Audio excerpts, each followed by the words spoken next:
సరేనండి, బోల్డంత అద్దిస్తూ ఇంత ఇల్లెందుకండి? అద్దె గురించి ఆలోచించదు సీత.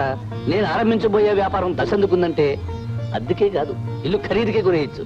అమ్మగారు సమయం సందర్భం లేకుండా అమ్మగారు బొమ్మగారు. అబ్బా ఊరుకోండి, అవే మాటలు.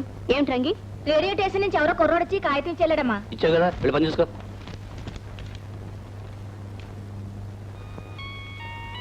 Good news. రేడియో స్టేషన్ లో తాతారావు గారు నాకు అనౌన్సర్ గా ఉద్యోగం వేయించారట. సేఫ్టీ డ్యూటీలో జాయిన్ అవ్వాలంట. Very good.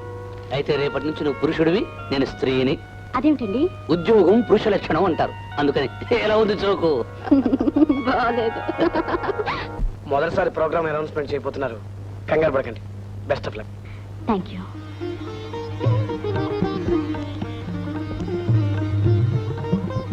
ఆకాశవాణి హైదరాబాద్ కేంద్రం.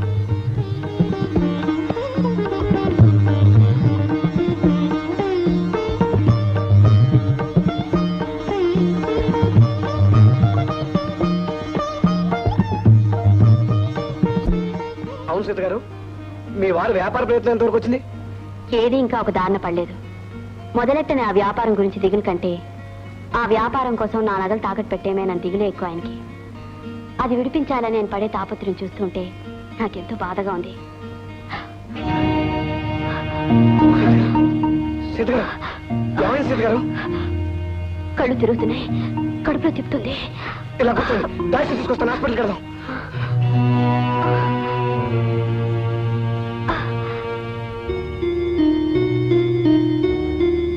డాక్టర్, ఆవిడకి కంగారు ఏం పడకండి. కంగారు జిరాఫీ కాదు, కానీ అసలు ఆవిడకి ఏం జరిగిందండి?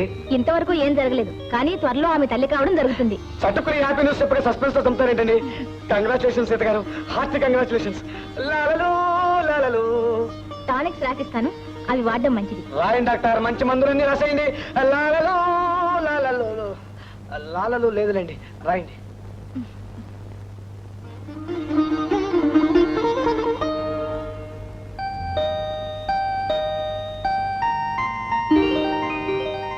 పర్వాలేదు, రావే. భయం వేస్తుందండి. నా మంచం మీదకి వచ్చిన ప్రతి ఆడది తనతో సమానమే కనుక అది నిన్ను గౌరవించాలి, స్నేహంగా చూడాలి.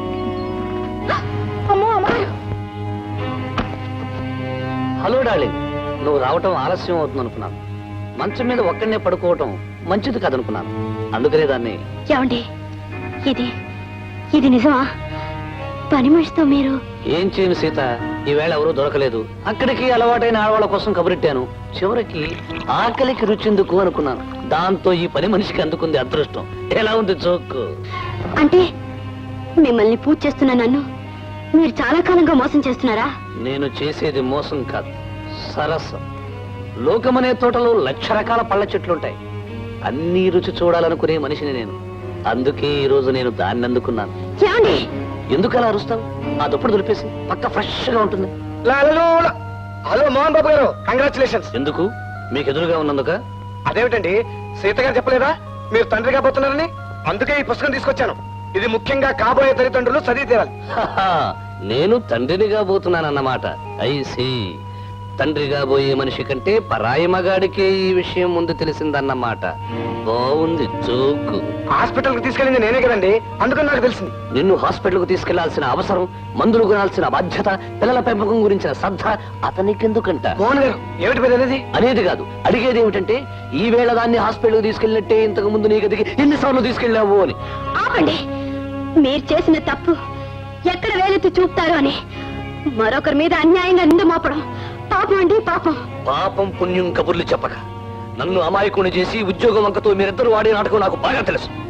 నీ మీద మోజుతోనే వాడు నీకు ఉద్యోగం ఇప్పించి అతని దగ్గర ఉంచుకున్నాడు. నువ్వు నిల తప్పిందని చెప్పగా వాడు డాక్టర్ చూపించాడు. పిల్లాడి జాగ్రత్త కోసం పుస్తకాలు తెచ్చాడు. కారణం నీ కడుపున పెరిగే బిడ్డ అతని బిడ్డ కనుక.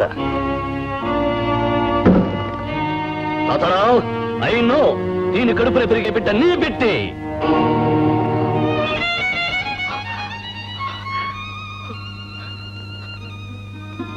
ఏమిటి సీతామహాసాధ్వి, ఏ పాపం ఎరుగని పుణ్యాత్ముడైతే నోరెత్తకుండా అలా వెళ్ళిపోతున్నాడేమిటి? పుట్టే బిడ్డకు తండ్రి నువ్వే అని చెప్పడానికి సాక్ష్యం రుజువు ఆడదానికి ఉండవండి ఈ లోకంలో. ఉండవలసిందల్లా మగవాడికి ఆమె మీద నమ్మకం. నాదన్నా, ఏటమ్మా? తాతారావు గారు కనపడరే? ఓహో, 2 రోజులుగా మీరు రాలేదు కాబట్టి మీకు తెలవదు అనుకుంటా 6 నెలలు సెలవెట్టి ఊరికి వెళ్ళిపోన్నారు అమ్మగారు. అంతే కదా అమ్మగారు? ఆ సెలవు అయిపోయే నాటికి మరో ఊరికి ట్రాన్స్ఫర్ కూడా ఏర్పాట్లు చేసుకున్నారు అమ్మగారు. హఠాత్తుగా ఏటొచ్చింది ఏటో ఆ బాబుకి.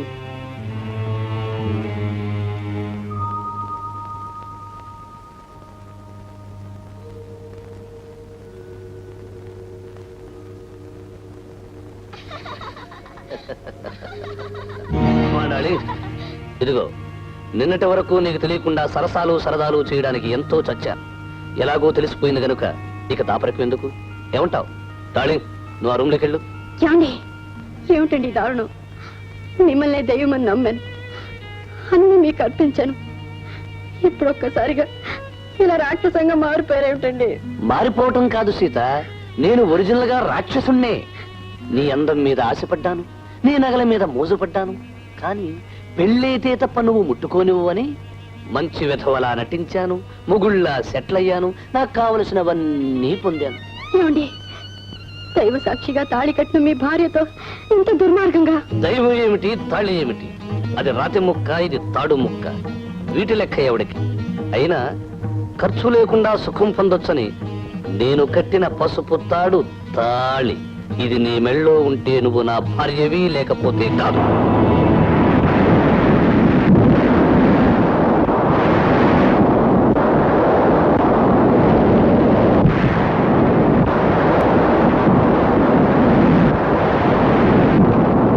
సీత, నీకు నాకు మధ్యనున్న బంధం తెగిపోయింది.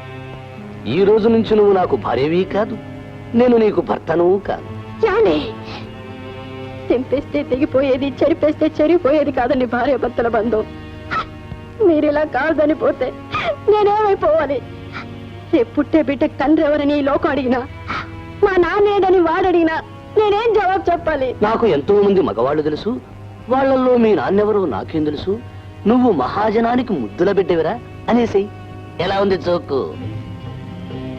నాకు తెలుసు నేను వేసే జోకు నీకు బాగుండదు, నీకు బాగుండే జోకు నేను వేయలేను.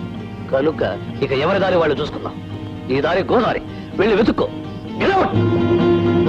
ఏమండి, నన్ను కొట్టండి, తిట్టండి, అంతేగాని నాకు అన్యాయం చేయకండి. అవసరం తీరిపోయే కాడదాన్ని వదిలేయటం మన అలవాటు. అయినా పురాణాల్లో సీతనే మొగుడు వదిలేశాడు. ఇక నిన్ను నేను వదిలేయడంలో వింతే ఉంది. వెళ్ళు, ఇక నీ జీవితంలో నువ్వు నాకెప్పుడూ కనిపించు.